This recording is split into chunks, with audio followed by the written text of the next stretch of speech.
ผอ.สถานีวิทยุท่านดร.จิรศักดิ์ปันลำและทีมงานเจ้าหน้าที่สถานีน้องแอมพัชริยาฟองจันตาช่างเทคนิค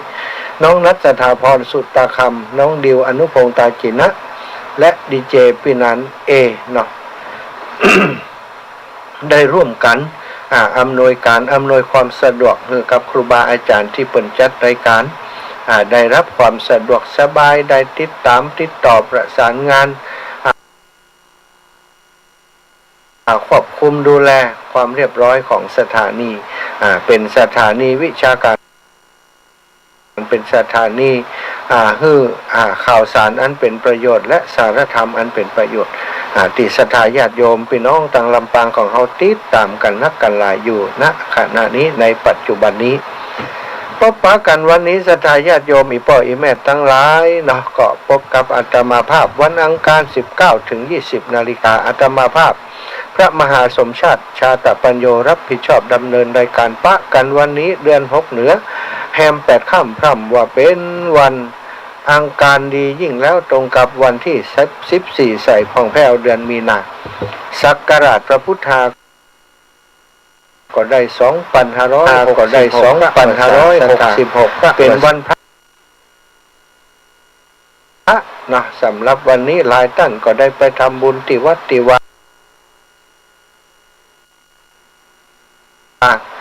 บางท่านก็ว่าเหมือนปกติช่วงเข้าพรรษาออกแรงแห่งไข่ก็บ่ค่อยมีแต่ว่าบางวัดบางวาก็ยังรักษาเหตุหอยเดิมไว้โดยเฉพาะวัดในห้วยในเวียงเพิ่นก็ยังไปกันสม่ำเสมออยู่วันนี้อาตมาก็ได้ร่วมกิจกรรมกับสถาญาติโยมและครูบาอาจารย์ที่วัดเหล่ามณฑาทิพย์วันพระก็ไป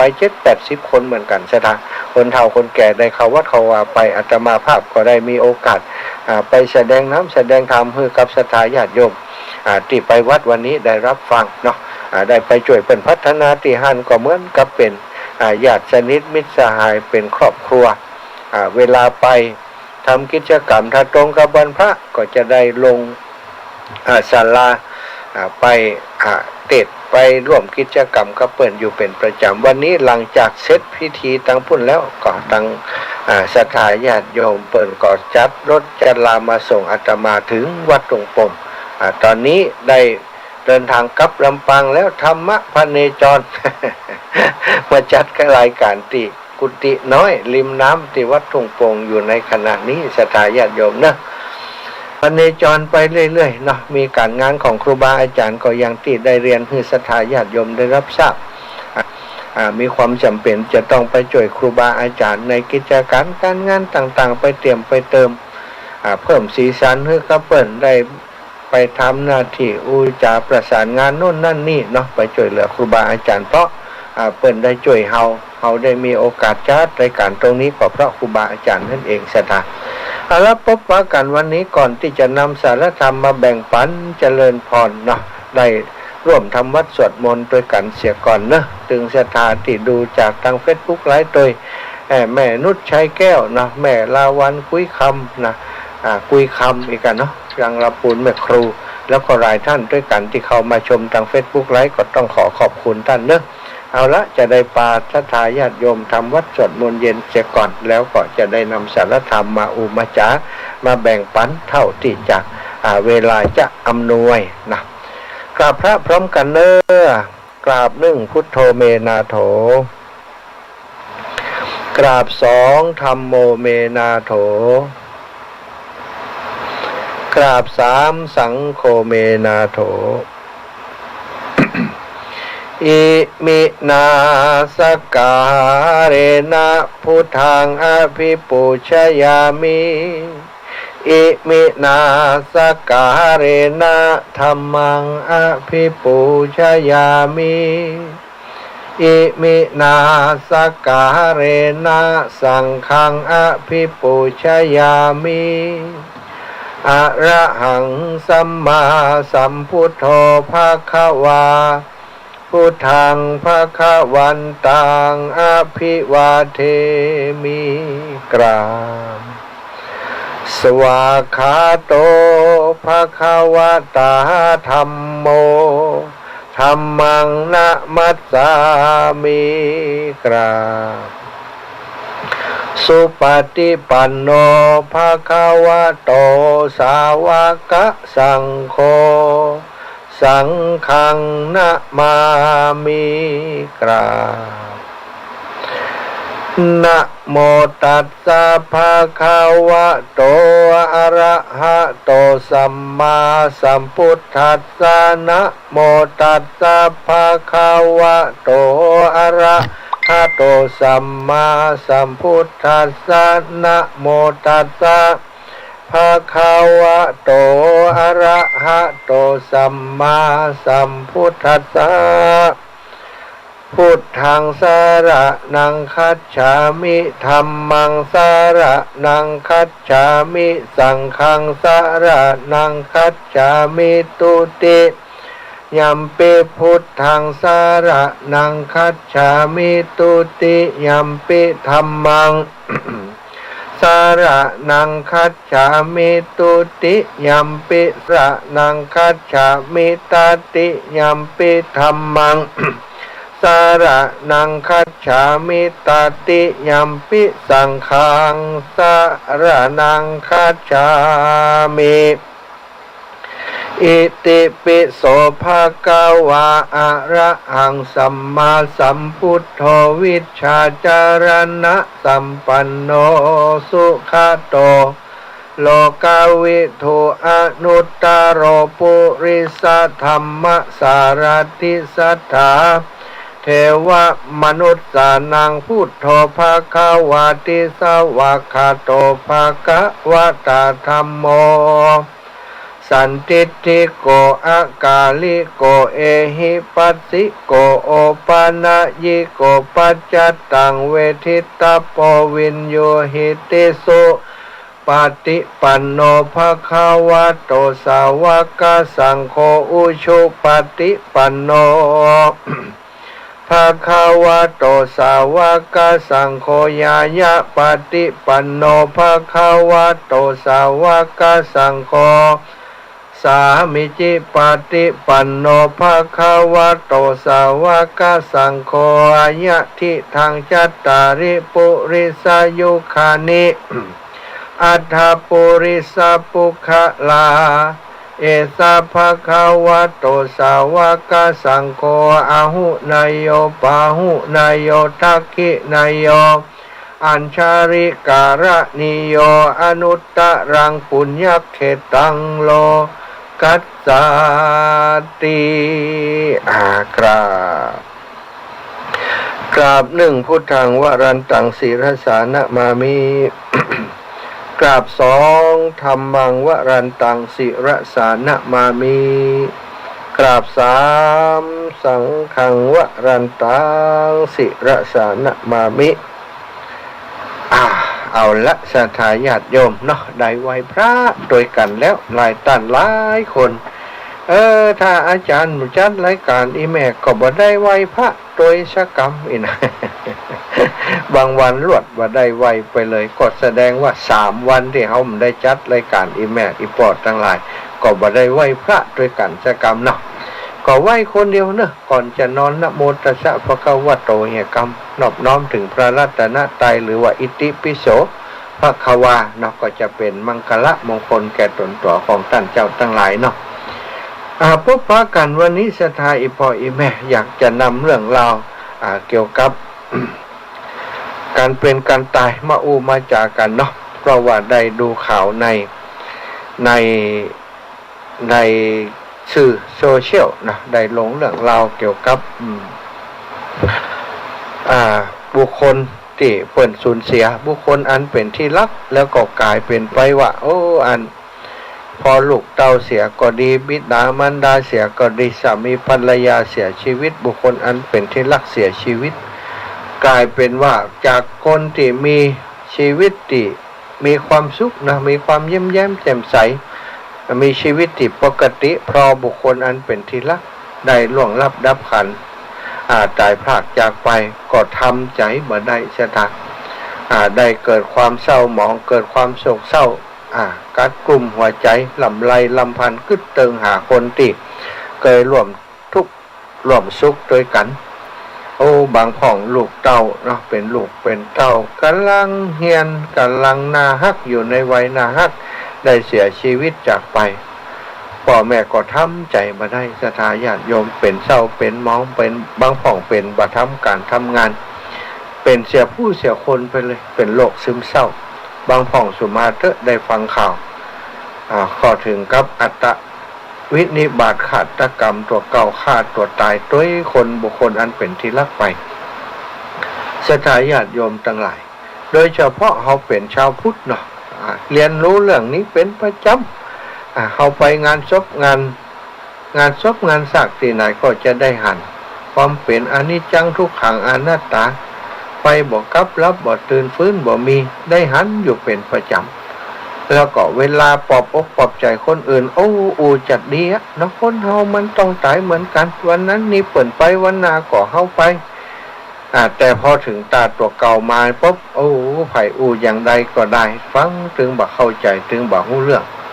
กลายเป็นคนที่อยู่ในโลกแห่งความซึมเศร้าเป็นโลกสีเทาเป็นโลกที่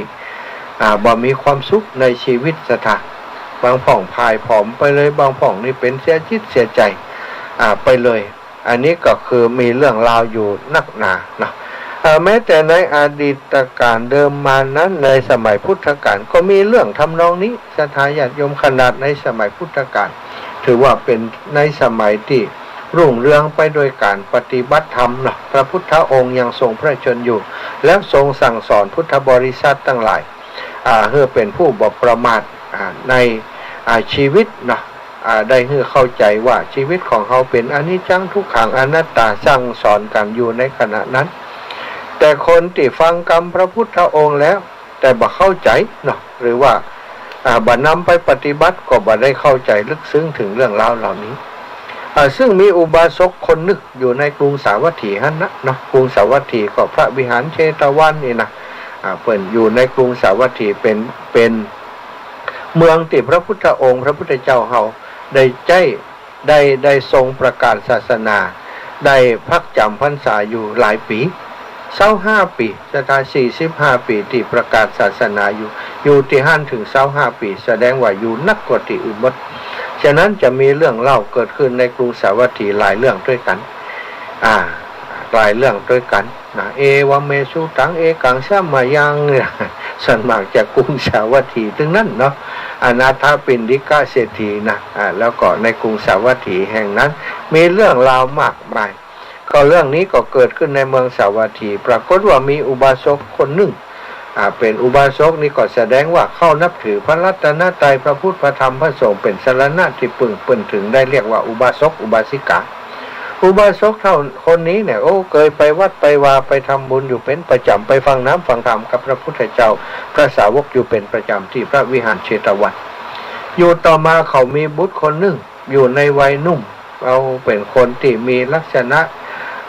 กิริยามารยาทก็ดีเป็นคนขยันหมั่นเพียรมีความรู้มีการศึกษาก็กะว่าจะเอาสอบสืบทอดตระกูลมีลูกปัจจัยอยู่คนเดียวสถานก็กำลังจะเสาะบุคคลอันสมควรภรรยาให้กับลูกอยู่ต่อมาเกิดโรคภัยไข้เจ็บขึ้นกับตนกับตัวเปิ้นได้เสียชีวิตจากไปผู้เป็นบิดาก็ทำใจบ่ได้ตั้งใจจะมอบอำนาจมอบความมอบทุกสิ่งทุกอย่างไว้ให้กับลูกกับเต้าหวังจะฝากปีฝากไข่ไว้กับลูกกับเต้าเมื่อตายละไปก็ได้เศร้าโศกเสียใจทำใจบ่ได้ญาติพี่น้องปลอบประโลมอย่างใดก็บอกฟังไปบ่เข้าใจสิ่งที่คนอื่นอธิบายให้ฟังก็อยู่ในโลกแห่งความซึมเศร้าอย่างนั้นคนทั้งหลายก็บอกอย่างเงี้ยจะได้ละก็ท้อแท้บ่จังจะช่วยอย่างใดมีอยู่เจ้าวันหนึ่งที่พระพุทธเจ้าออกจากฌานสมาบัติแล้วแผ่ข่ายพระยานไปปรากฏว่ามีอุบาสกคนนี้เข้าไปติดข่ายพระยานของพระองค์ถ้าเหมือนกับเอ็กซเรย์ก็เอ็กซเรย์ไปปรากฏว่าวันนั้นบุรุษคนนี้อุบาสกคนนี้ไปปรากฏอยู่ในฟิล์มเอ็กซเรย์ของพระองค์ข่ายพระยานของพระพุทธเจ้าพระพุทธองค์ก็มาพิจารณาว่าทำไมเขาถึงมาปรากฏในข่ายพระยานพระองค์ก็ทราบความทั้งหมดแล้วก็ทราบว่าที่สุดของใจผู้นี้ถ้าได้ฟังธรรมจากพระองค์อีกครั้งหนึ่ง จะได้คลายความเศร้าโศกแล้วก็จะได้เป็นพระโสดาบันในที่สุดหันประโยชน์ของการที่จะเสด็จไปโปรดพระพุทธองค์พอลุ่งเจ้าแล้วเนาะก็ได้นุ่งทรงห่มผ้าจีวรอุ้มบาตรเสด็จดำเนินไปอยู่ที่หน้าประตูบ้านของอุบาสกท่านนี้อุบาสกพอหันพระพุทธองค์เสด็จมาแต่เพียงผู้เดียวที่หน้าบ้านของตัวเก่าก็ได้นิมนต์เข้าออกมารับบาตรของพระพุทธองค์นิมนต์เสด็จเข้าไปในบ้านแล้วก็สั่งคนในบ้านนำภัตตาหารมาถวายพระพุทธองค์หลังจากพระพุทธองค์ได้ฉันภัตตาหารแล้วก็ได้สนทนาธรรมกับเรียกว่ากล่าวสัมโมทนียกถาหรือฮื้อศีลฮื้อปอนแก่อุบาสกท่านนี้ก็ได้ถามอุบาสกว่าโอ้อุบาสกแต่เดิมมาเนี่ยพระท่านเนี่ยเป็นคนยิ้มแย้มแจ่มใสทำไมบัดเดี๋ยวนี้ผิวพรรณก็มนหมองหน้าตาก็ดูเหมือนกับอมทุกข์คงจะมีปัญหาอย่างเกิดขึ้นกับท่านกะอุบาสกก็เล่าเรื่องราวให้ฟังว่าโอ้เก่ากับผมมีลูกแล้วเขาได้ตายจากไปผมทำใจบ่ได้จึงวันนี้บิวว่ามีความสุขเหมือนกับจะหันลูกหันเต้าอยู่เขาบ่น่าจะจากไปเลยยังมีกำลังวังชาแข็งแรงอยู่โอ้โลกอะไรอย่างเกิดอะไรอย่างเป็นวิบากอะไรอย่างเกิดขึ้นกับผมถึงได้ต้องพัดพรากจากลูกบุคคลอันเป็นที่รักไปพระพุทธองค์ก่อนที่จะแสดงธรรมคือบุคคละผู้นี้อุบาสกท่านนี้ฟังก็ได้นำอดีตนิทานมาเล่าให้ฟังว่าโอ้อุบาสกเอ๋ยในอดีตการนะในเมืองพาราณสีแคว้นกาสีนั้นได้มีตระกูลของพราหมณ์ชื่อว่าตระกูลธรรมปาละในตระกูลพราหมณ์นั้นมีคนเหล่านี้คือมีท่านพราหมณ์แล้วก็มีนางพราหมณีแล้วก็มีบุตรมีธิดามีลูกสะใภ้และนางทาสีทั้งหมดได้มีความยินดีในการเจริญมรณานุสติคือการระลึกถึงความตายอยู่เป็นอารมณ์บรรดาคนทั้งหลายเหล่านั้นคนผู้ที่ออกไปจากเรือนจะฮื้อโอวาทกับคนที่เหลือแล้วที่อยู่ในเรือนว่าบ่ต้องห่วงใยเนอะถ้าเฮาไปแล้วเฮาได้เป็นได้ตายไปอย่างใดท่านทั้งหลายต้องบ่ร้องห่มร้องไห้ชีวิตของคนเฮามีความตายเป็นธรรมดาล่ำลากันด้วยประโยคแบบนี้จนหือกันทำเรื่องของมรณสติคือระลึกสื่อเสมอว่าเขาต้องตายเป็นธรรมดาถ้าออกบ้านไปตายก็บ่ต้องมาเศร้าโศกเสียใจกันเนอะเนี่ยจะทานลากันอย่างอีตึงวันเนาะวันหนึ่งเนาะนายท่านพราหมณ์แล้วก็บุตรชายลูกของเปิ้นเนี่ยก็พากันไปทำงานก็ไปทำไร่ไถนาติดตรงตีนาของเปิ้นจะตาไปกับลูกบ่าวท่านพราหมณ์ก็ไถนาอยู่ลูกบ่าวก็ตอนเจ้ามันก็เห็นนักยุงนักศรัทธาญาติโยมก็เลยได้สุมไฟการสุมไฟก็ต้องไปเอาขี้โคขี้เงี้ยเข็ดไม้ขวยไม้มาเนาะเอามาสุมไฟหิมจุ่มปวกหันขณะที่กำลังคุยเขี่ยขี้เงี้ยสุมไฟอยู่นั้นปรากฏว่างูมันอยู่ในจุ่มปวกหันศรัทธาญาติโยมอยู่ในต่อไม้อยู่ในจุ่มปวกหันพอนายคนนี้สุมไฟงูตัวนี้ก็แก้นควันชะตาเลื้อยออกมาปะใส่ลูกของท่านพราหมณ์พอดีพอเลื้อยมาปะใส่คนกำลังขยุ่มยาก็เข้าไปชกเสียท่าชกโดนที่สำคัญพอชกปุ๊บพิษของงูก็แล่นเข้ากระแสเลือดของลูกของท่านพราหมณ์ล้มลงไปหมดสติท่านพราหมณ์กำลังไถนาโยโหลูกเป็นไอ้ยังตกไปหวามหนึ่งก็ได้สวะไถวิ่งมาโอ้บัดตันเสร็จแล้วสถาปรากฏว่าลูกของเขาได้ทนพิษของงูบัดได้แล่นเข้าไปสู่หัวใจได้เสียชีวิตไปท่านพราหมณ์พอหันลูกได้เสียชีวิตไปเขาก็กลับไปไถนาเหมือนเดิมเพราะยังบัดได้ปลดไถกำเตื้อกอบกลับไปไถนาพอดีว่ามีคน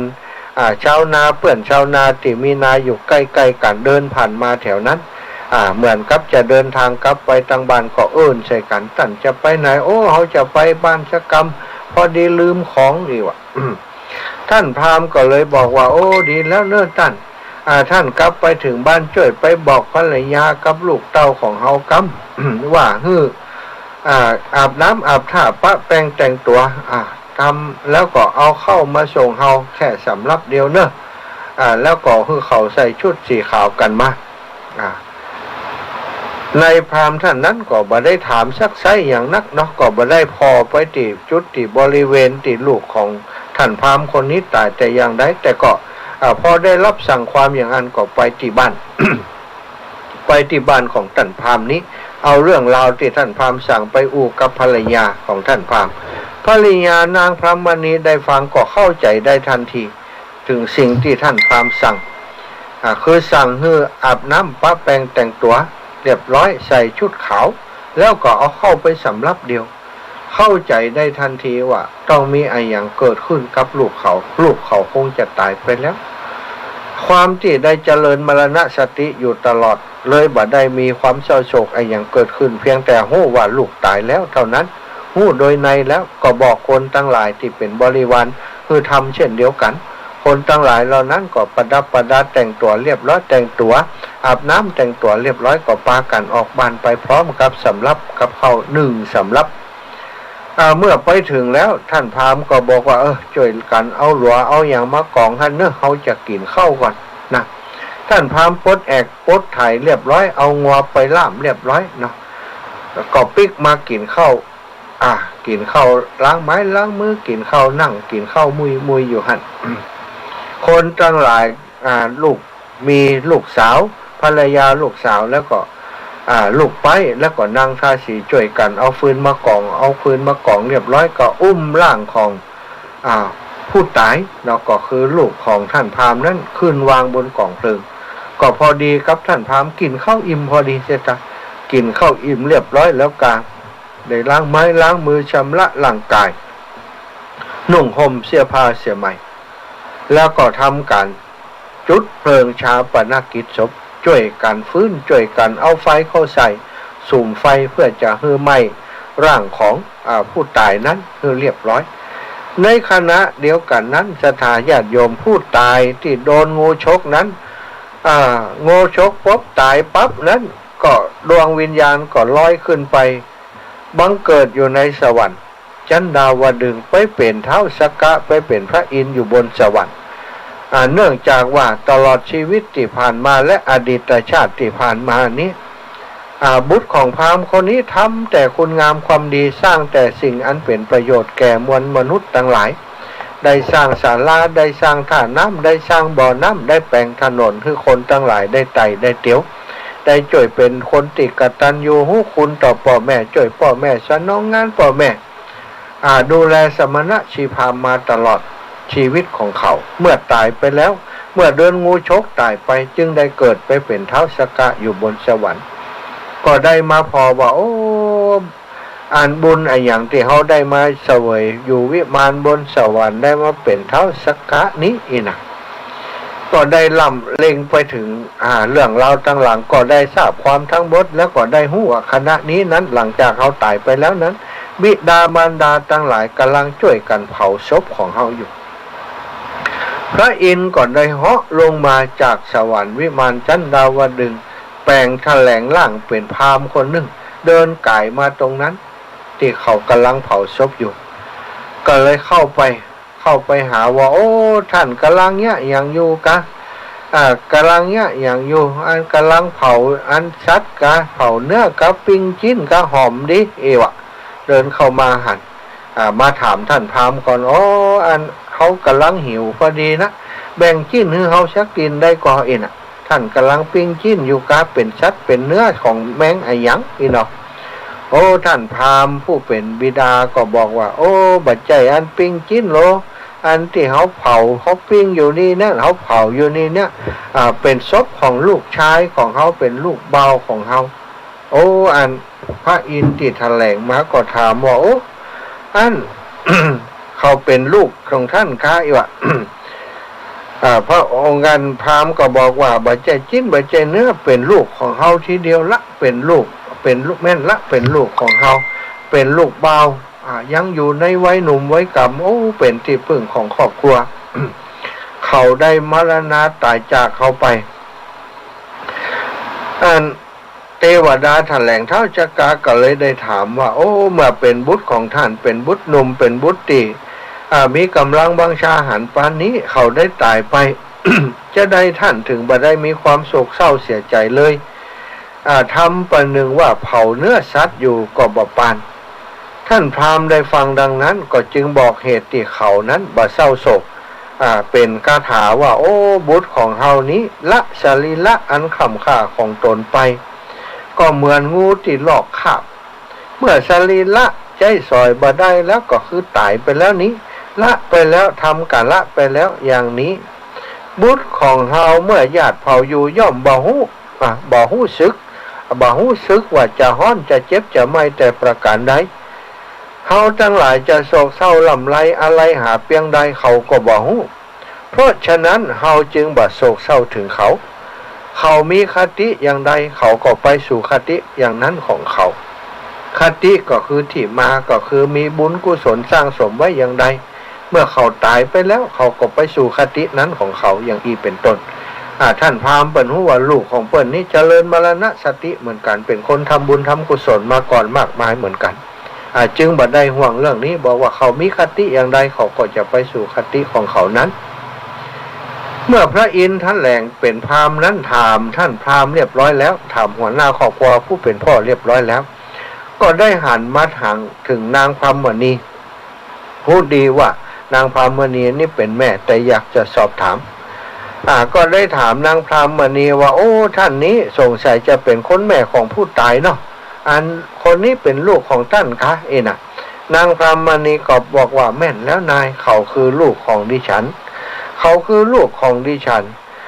ฉันนี้เป็นคนติดตั้งต้องท้องเขามาถึง9 เดือน10 เดือนเขาออกมาแล้วก็ทนุถนอมกล่อมเกลี้ยงเอาน้ำเลยเอานมเนี่ยฮือกินได้ดูแลบะลิ้นบะฮือไตไล่บะฮือตอมฮือการศึกษาทำนุบำรุงใหญ่หน้ากาบานมาก็ฮือได้แต่งการแต่งงานเขาเป็นลูกดีๆเขาเป็นคนดีเนอะท่านทั้งหลายท่านนั้นท่านพราหมณ์ท้าวสกาก็เลยถามว่าโอ้ถ้าเช่นนั้นท่านจะได้บ่ร้องห่มร้องไห้การที่บิดาผู้เป็นพ่อนั้นบ่ร้องไห้นี่ก็บ่แปลกแต่ว่าคนที่เป็นแม่นั้นโดยปกติแล้วต้องห่วงใย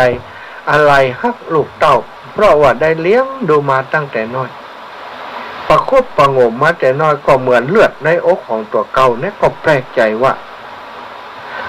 ผู้เป็นแม่จะได้ถึงบ่ให้นางก็ได้ฟังดังนั้นก็เลยบอกเหตุที่บ่ร้องไห้เป็นคาถาว่าโอ้บุตรของดิฉันนี้ดิฉันนะบ่ได้เชิญเปิ่นมานะตอนที่ตั้งท้องก็บ่ได้ไปมีอะไรอย่างไปเชิญเปิ่นว่าเฮ้มาเกิดด้วยแม่เนอะ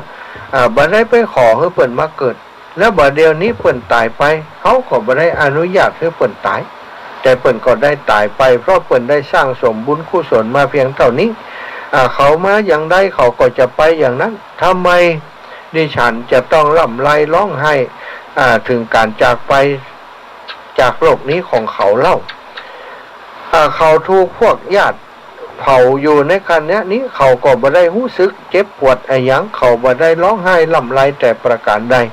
เหตุไฉนเฮาซึ่งเป็นญาติทั้งหลายจะต้องมาร้องไห้ถึงเขาซึ่งเขาบ่ได้รู้สึกอย่างแล้วเขามีคติอันใด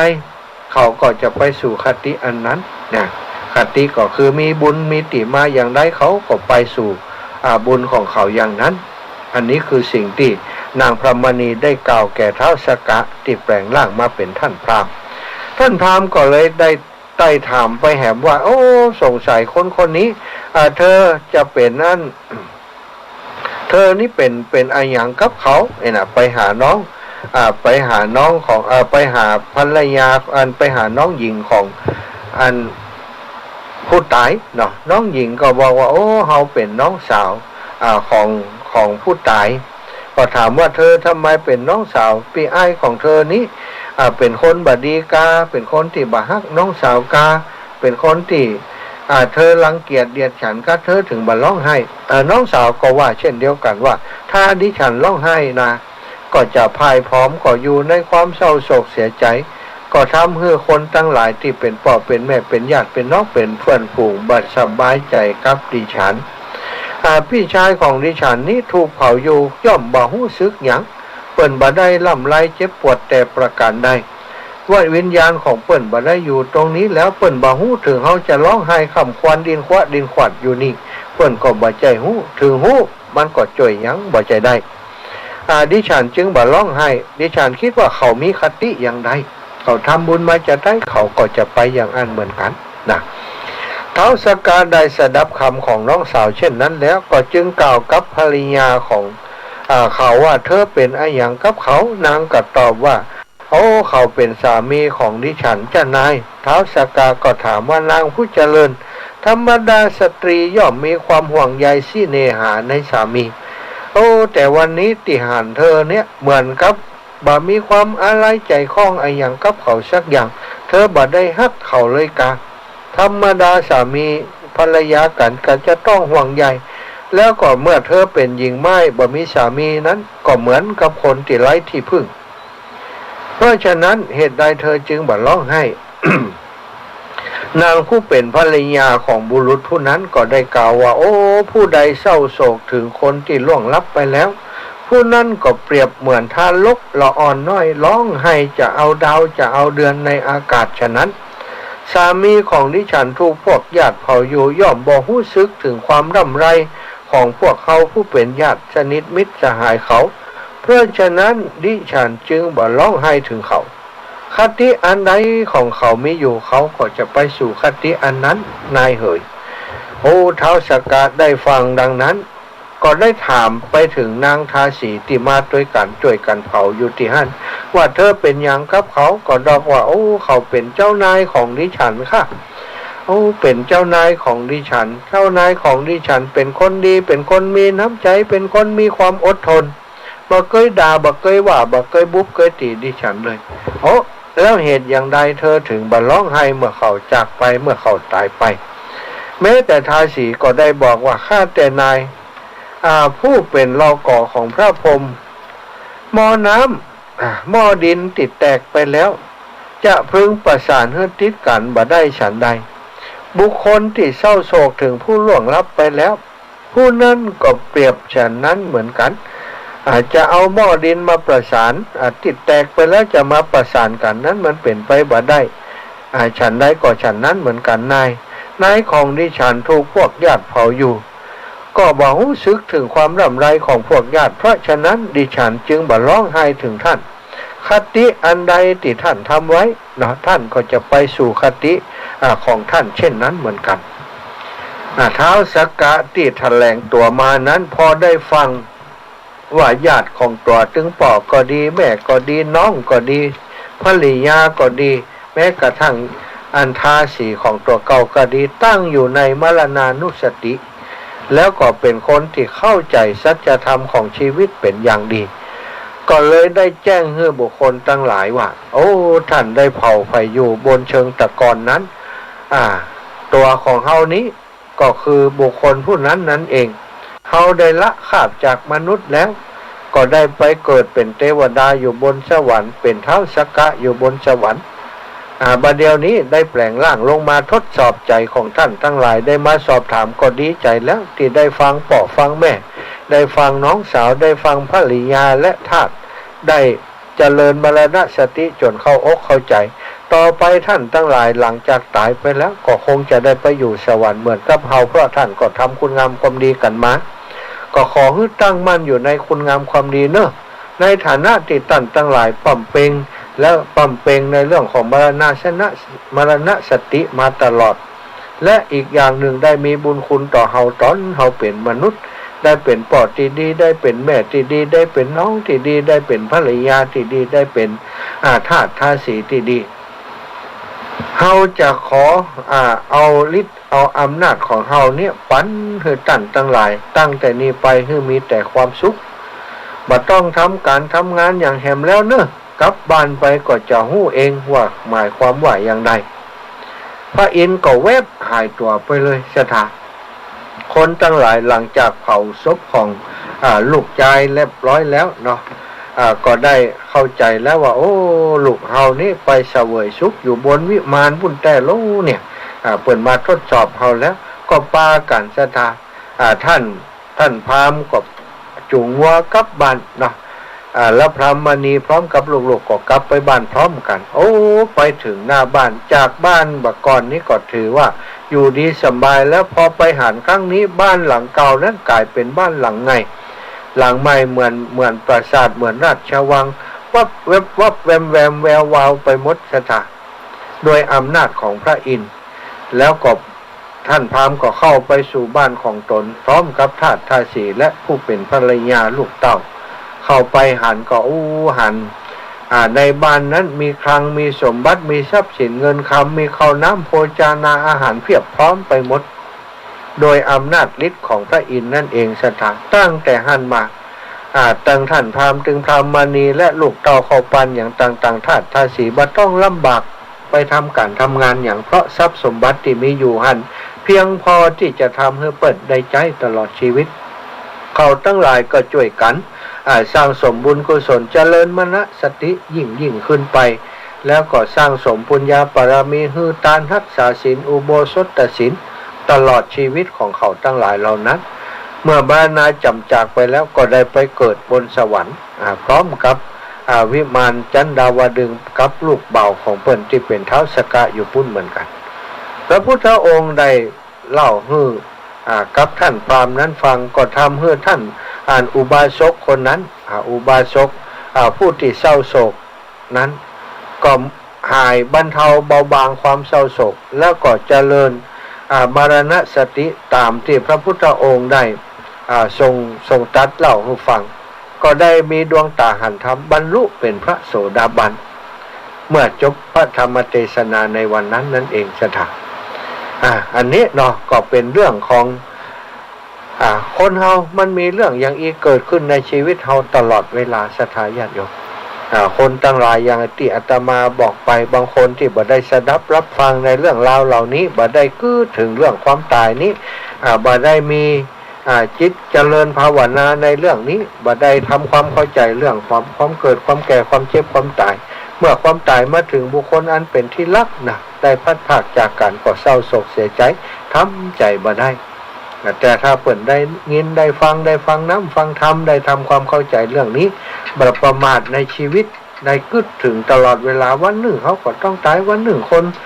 ที่เฮาก็จะต้องพัดพากจากกันบ่ด้วยเหตุใดก็เหตุหนึ่งถ้ากึดได้อย่างอีกเขาเวลาอย่างเกิดขึ้นก็จะได้ทำใจเนาะ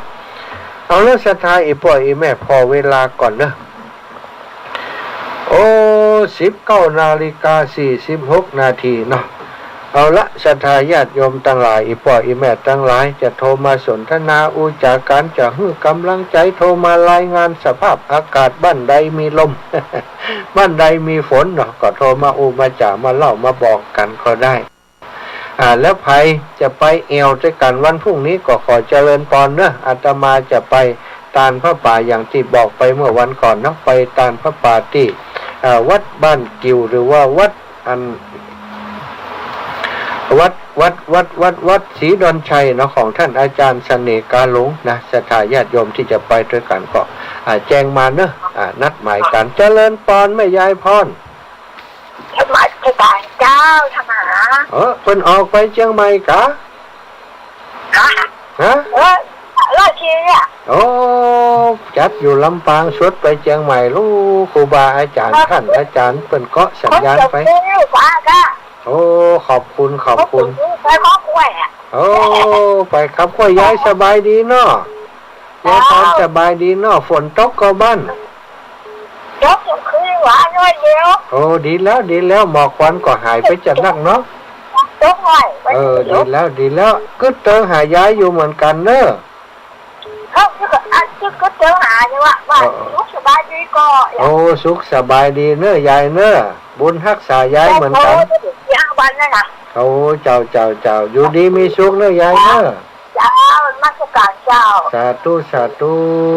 เอาแม่ยายพรร้องว่าแดงแม่นิดก่อนสวรรค์ปงน้องเจริญพรโยมแม่สาเจ้าวันนี้เปิดลิงก์สัญญาณไปพูดรู้เนาะ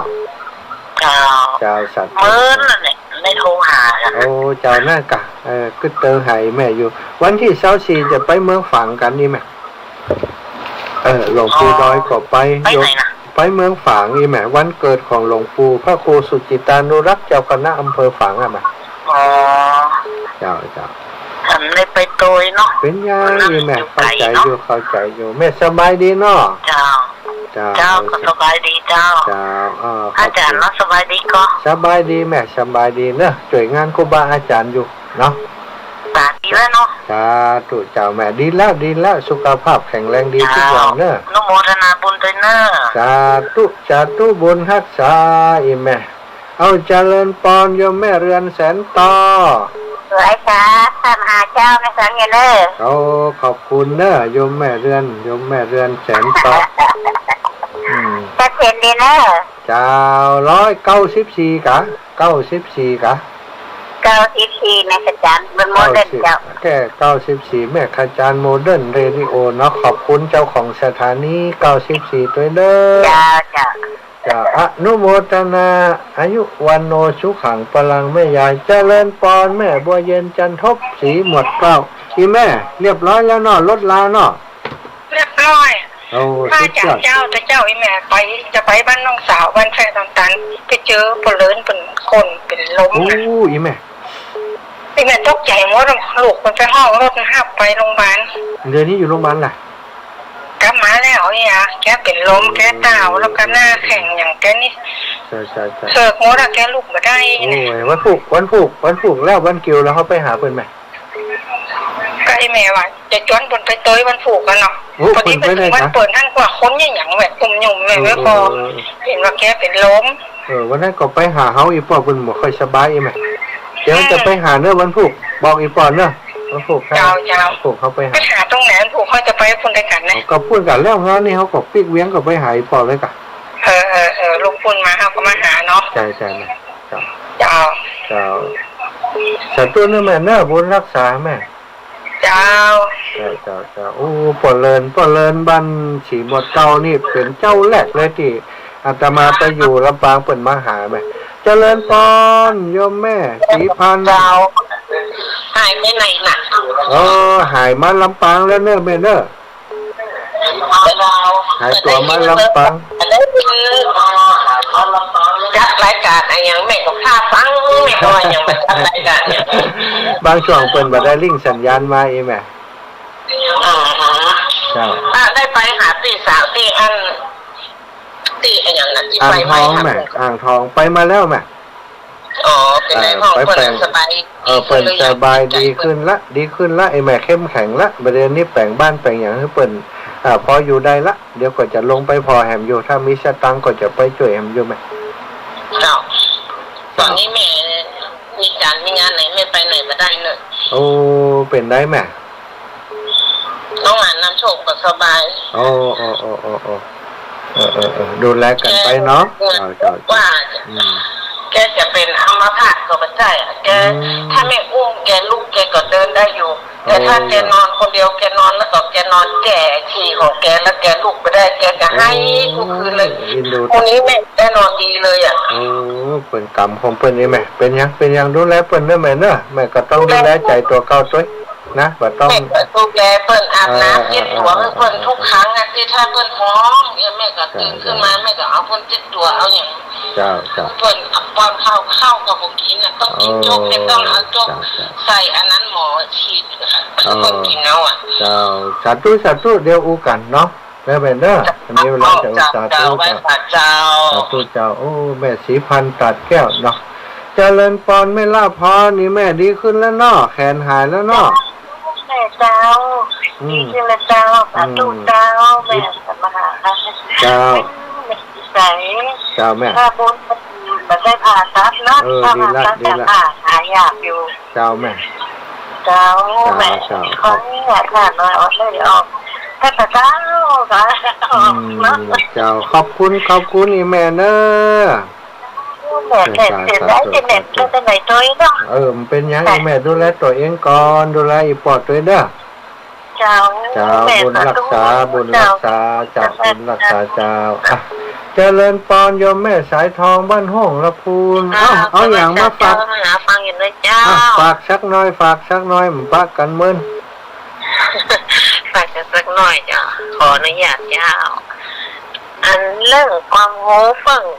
เรื่องความโง่เพิ่งครูบาอาจารย์เรื่องกินเรื่องการเพิ่งบุญทุเจ้า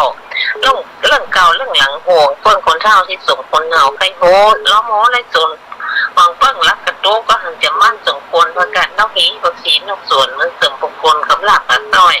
ถ้าเพิ่นทุนหัวกระโตบอกว่านี่จะเป็นไปตามป้อยไปหวังปั้งแสงในค่าตัวน้อยเดี๋ยวคืออ่านถึงป้อยดีกาเหมือนเต้งไข่นกตกลงลงป่าจะคิดขึ้นมาเป็นไปมาได้เจ้า สา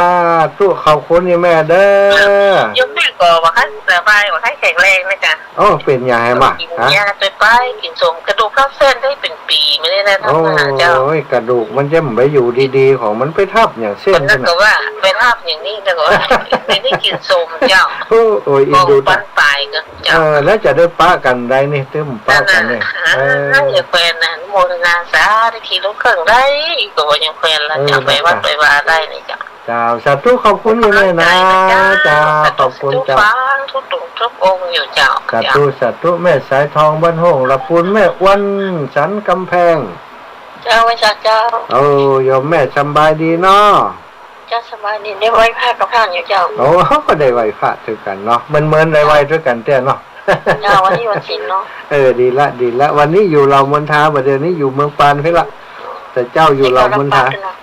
ถึงลำปางถึงกุฏิละแม่ตีอัน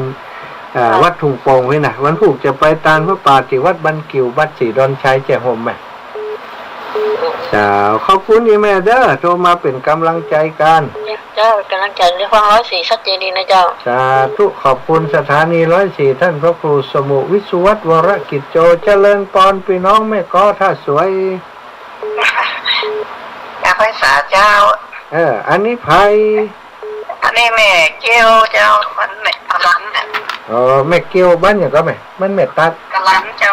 ปลันตะมนตะก้อเพื่อแม่สวย แม่เกี้ยวเลยนะแม่เกี้ยว เจ้าเจ้า มันปะ ท่านถ่ายมาหามาแม่มานั่นนะคะ ปลาลันเนาะแม่สวยนั่นนะเขาที่เขาไปจัดรายการว่านี่แม่ให้อยากเนาะ เจ้าเจ้า อีแม่สบายดีเนาะวันที่ อย่างนั้น วันที่24 ถามมาเนาะ วันที่24เขาไปเอาอันพูดด้วยกันบอกเขาจะขึ้นไปทางนั้นนะ มันไฟมันได้แย่ไว้ตึกก็ไฟได้เนาะ มันเป็นอย่างนี้แม่วันที่24จะไปหาหลวง เจ้า ปู่ อโนทนาสาธุตัวเนอร์ เจ้าแม่บุญรักษาแม่เด้อ เจ้าเจ้า เตียวไปเตียวมาไก่ไปจะแวะหาอีแม่แม่เกี้ยวปลาลันเนาะแม่สวยเจริญปอนโยมแม่ล่าพอแม่ล่าเหรอ จ้าเจ้า แม่ล่าเกิดคุณเนาะโอ้เจ้า แต่คิดถึงอยู่นะ โอ้ดีแล้วคิดถึงกัน ไปไหนช่วยทำได้ไหน บ่เป็นหยังกะเอียกะคิดถึงก็โทรหากันฟังธรรมะกันไปอย่างเอียกะเนาะ เจ้าวันธรรมะคืนน่ะ โอ้ดีแล้วบุญรักษาอีแม่ เจ้า บุญรักษาอีแม่เด้ออยู่ดีมีสุขอยู่ดีมีสุข ถึงเนอท่านอาจารย์ เจ้าสาธุเจริญปอนแม่ย่าซิมมุนีแก้วเกาะคาลำปางเจริญพรแม่ย่ารับแล้วไอ้แม่จะคิดถึงลูกลูกสาวที่จริงแม่เนาะ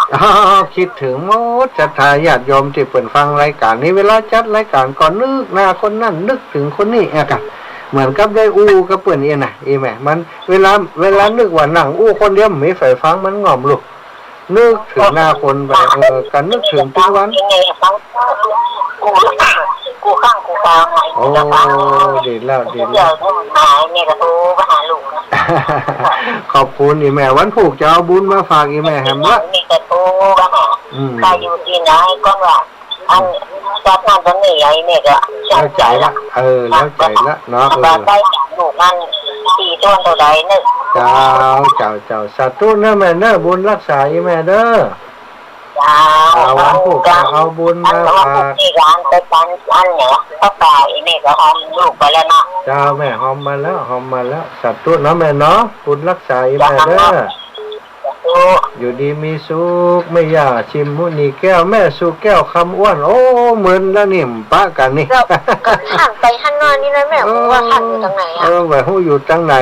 วันที่9จะไปลืมกันนะวันที่9 เมษายนนี่ดำหัวครูบาอาจารย์วัดเหล่ามณฑาทิพย์หนักไปกันเด้อ แม่จะไปนะ ไปกะเสาะคำได้กะ ขึ้นรถก็ขึ้นรถเชียงใหม่ไปไม่ตังค์ก็รถจะจ่ายฮะไปตั้งจอมตองนั่นน่ะนะโอ้อีแม่ครูบาอาจารย์เพิ่นไปกันนักนะ แม่ถ้ามันมีคนไปค่าไปอ่ะตั้งใจไว้เลยเดี๋ยวจะโอ้กันตั้งสารปีตั้งสันซ้ายอย่างเพิ่นไปกันนักเนอะไปแอวพอวัดใหม่เราบนท้าตุ้ยแล้วก็ไปดำหัวครูบาอาจารย์ด้วยนะ นึกค่ะไม่ค่อยไปนะเจ้าสัตว์ตัวนะไม่นะแต่หันไปหันน้อยนี่เอาเบ็ดกับปากกาโทรอ่ะโทรจะเป็นยังวะไปเป็นยังมันไปหันประตูหัวมันว่าอย่ามาโทรลูกหัวนี่วะบ่เป็นยังเนื้อไปเนื้อสัตว์ตัวเนอะเวลาตุลูกหมดแล้วนะบุญรักษาแม่เนอะเจ้าสัตว์ตู้สัทธาเจ้าข้าทั้งหลายติดตามรับฟังรายการกันอยู่ให้ท่านเจ้าทั้งหลายมีความสุขความเจริญเนอะจัตตารโอธรรมาวัฏันติอายุวันโนสุขังพระลาสัตตุจะเริญปอนแม่อุ้ยไหววังมนเจ้าแม่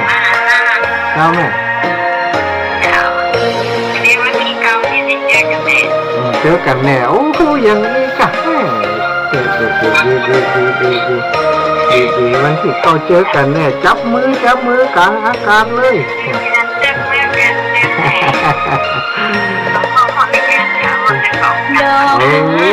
ดอกที่กักเนี่ยโดเฮานี่ก็จะโดนแบบปานีธรรมดาวันผูกกับป้ากันวัดวันกิวนี่